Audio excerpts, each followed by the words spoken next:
Wa nunazzilu minal Qur'an, dan kami turunkan semua ayat-ayat Quran punya keistimewaan.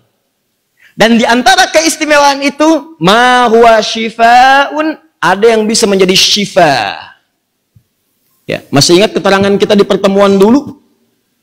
Syifa dibagi dua bagian. Awas, catat lagi, catat lagi. Syifa dibagi dua bagian.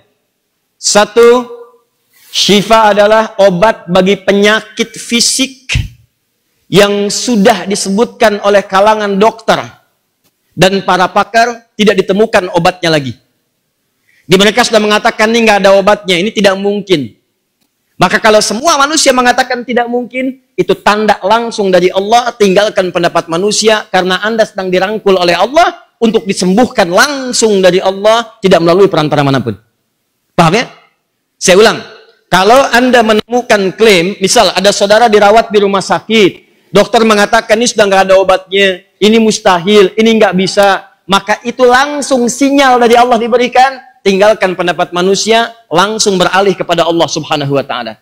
Obat yang diberikan manusia namanya dawa, dawaun.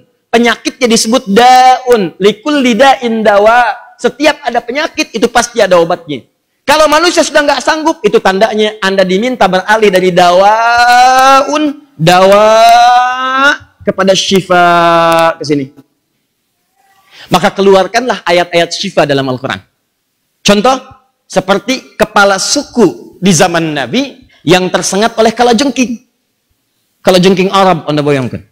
Menyengat kepala suku, racunnya sudah menjalar. Racun menjalar keseluruhan. Dan tabib pada saat itu sudah mengatakan, kami nggak bisa, kami menyerah.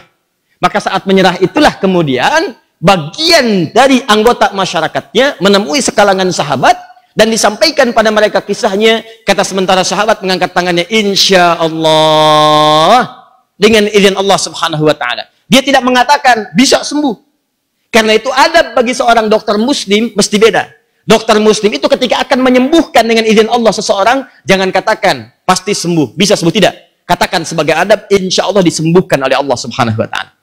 Jelas ya? Awas, ingat kaidah ini ya. Jika Anda melampaui sesuatu ketentuan Allah, maka Allah akan tinggalkan diri Anda dan berpindah kepada ketentuan yang lain. Contoh, kata Allah, kesembuhan ada di saya. Saya titipkan di tangan para dokter.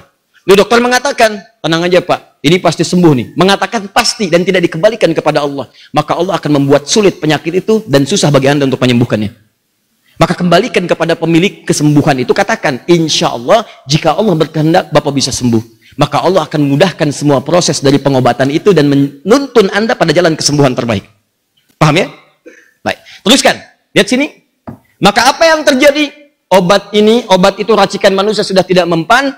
Datang kalangan sahabat ini, membacakanlah ayat-ayat syifa.